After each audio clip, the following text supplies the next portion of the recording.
Welcome, fight fans, once again to Zone Mixed Martial Arts. Dan Hardy and Sean O'Connell, as always, and it is fight week. PFL Paris is coming up, and we're going to talk about the things on this card in Paris we are most looking forward to. First of all, Dan Hardy, how are you? I am very good, my friend. I am trying to contain myself because it's fight week. I don't want to burn out before the weekend arrives. There's a lot to look forward to. This card has been, it's been an interesting one coming together, and we knew the matchups from Berlin and Newcastle. I'm just glad it's here because I want to know who's going to be in the finals in December. For those unfamiliar, Dan Hardy is instrumental in building these European cards, director of fighter operations for PFL Europe. So from about now until after the event is over, he will be running around like a chicken with its head cut off, putting out fires, making sure people have the right shorts, making sure the lighting in the arena is right, yelling at the DJ for being too loud during the introductions. He does it all for our European shows. Yeah, I mean, it's I just like to make sure that the package is what it should be, right? I mean, like the PFL events, especially, the global events, you guys hold such a high standard. And when I come over and watch those events, I think to myself, wow, it's clockwork, it's smooth, everything's like top draw. And I just want to make sure that the European PFL fighters feel like they're getting the same kind of experience. And, I mean, this event, I don't even really know how to prepare myself for it because of course, like we had the Newcastle event, and that was our first one. Then we did Berlin, and that was a big event. We had great finishes, we had great fights. But this one, I mean, it's different. Like we've got Cedric Doumbé in the main event, we've got the Lazy King in the co-main event. Like then we've got the playoff bouts, and because MMA is so new in France, the French fans are just wild at the moment. Like the recent cards, the UFC, the Glory events, the crowd has been wild from the first fight.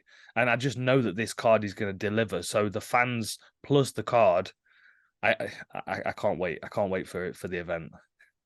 Well, I'll start with that as the thing I'm most looking forward to, right? Because as a growing company in the PFL, right, a true sold out event is going to be spectacular for us. It's going to be huge for us. A true sold out, standing room only type crowd. The energy in that building is going to be phenomenal. So that's the thing that I'm really, really looking forward to. And one thing that we've noticed with the PFL Europe shows, with the PFL Global shows, there's this reciprocation of energy, right? If there's a big crowd, there's a lot of loud people and all that kind of thing.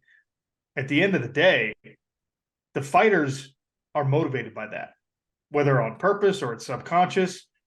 The better the crowds have been, the better the fights have been. So it sets a high standard, knowing that there's every seat in the arena is going to be filled.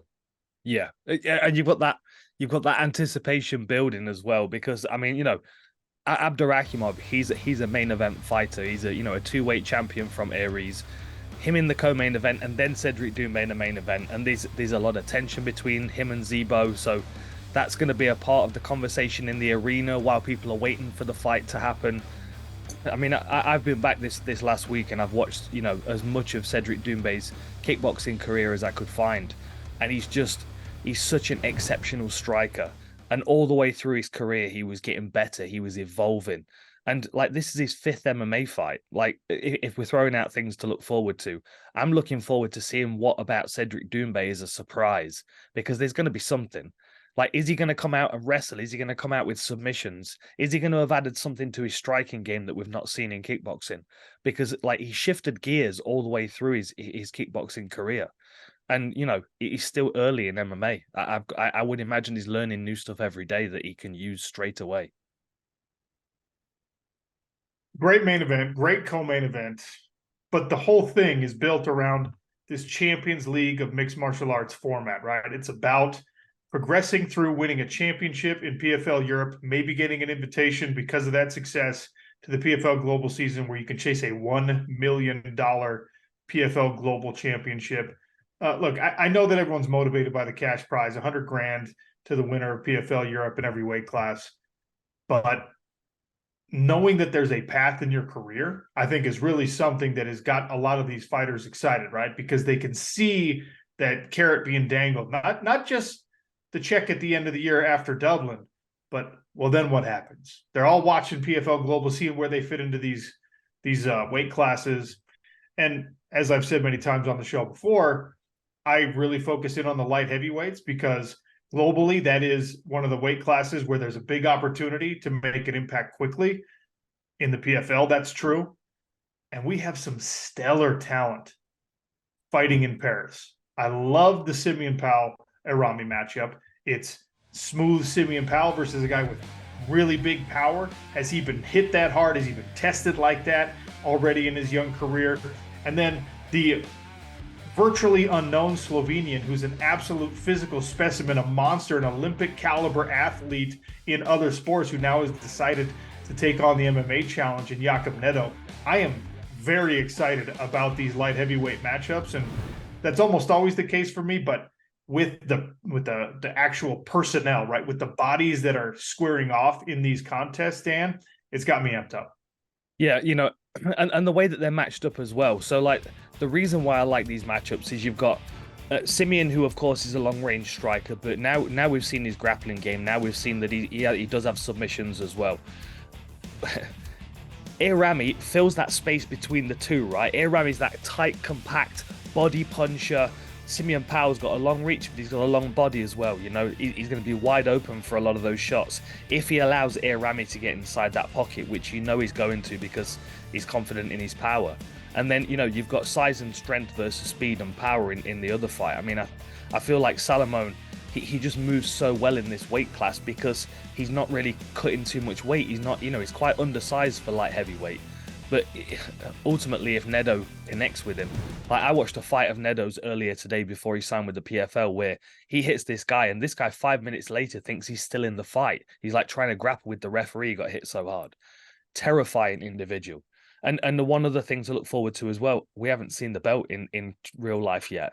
We're going to see the belt in Paris. That's what I'm hearing. So I'm looking forward to that because, 100 grand, it's beautiful. It comes and goes though. A belt that hangs up in your house for the rest of the time. And that's what I've been most looking forward to if I was one of these fighters.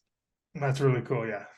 Neto, by the way, last outing knocked his opponent down with a jab. So, all right. I don't want to monopolize and guide the conversation completely. I've told you what I'm most looking forward to. You tell me what you are most looking forward to.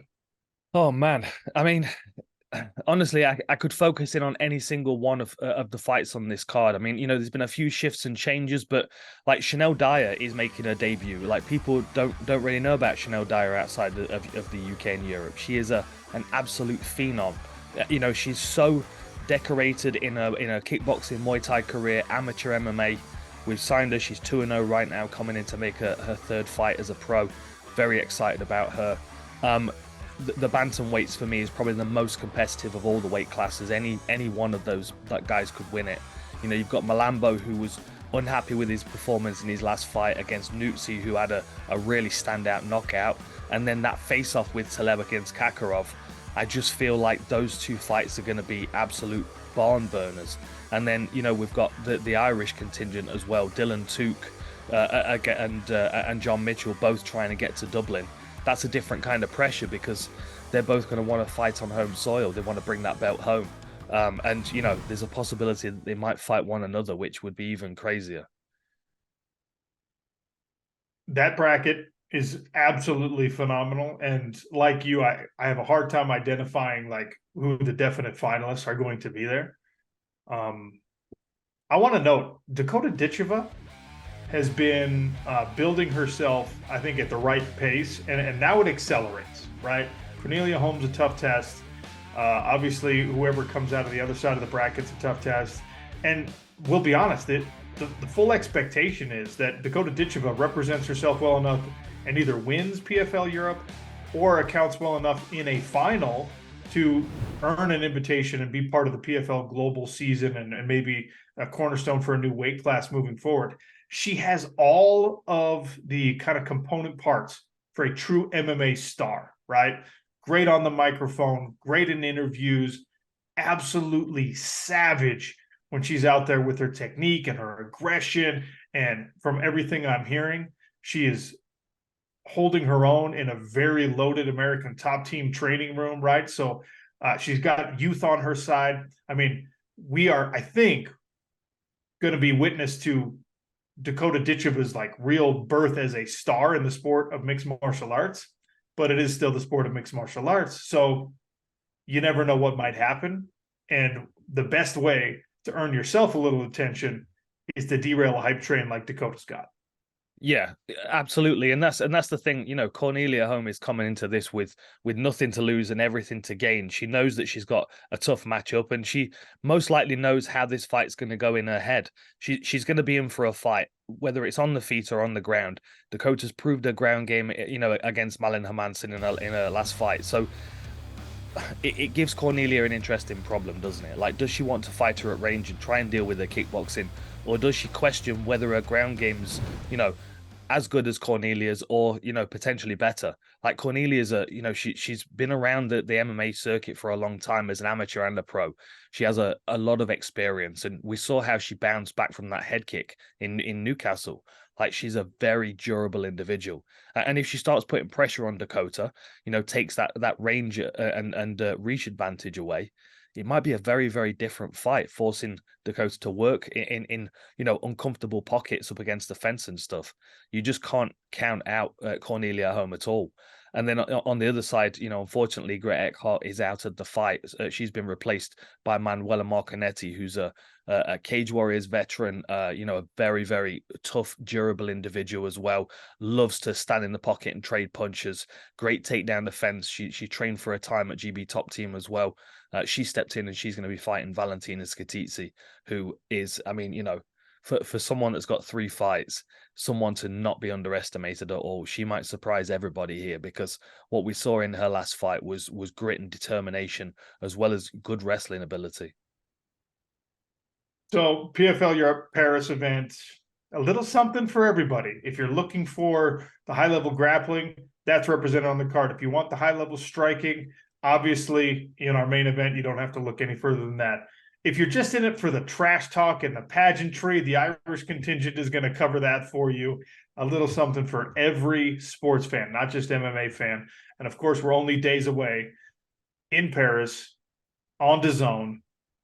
I'm going to be there. Dan Hardy's going to be there. Obviously, Stefan Struve joining the broadcast again. Looking forward to all of it, Dan. The only downside is I got to be in the same room with you again. Oh, well, that is a shame. That is a shame. I'm sure you'll cope, though. We've got a good fight card to keep you distracted from my witty comments. And I will be suffering food comas because I'm going to eat my way through Paris. Sean tastes the world. It's a great name for a show.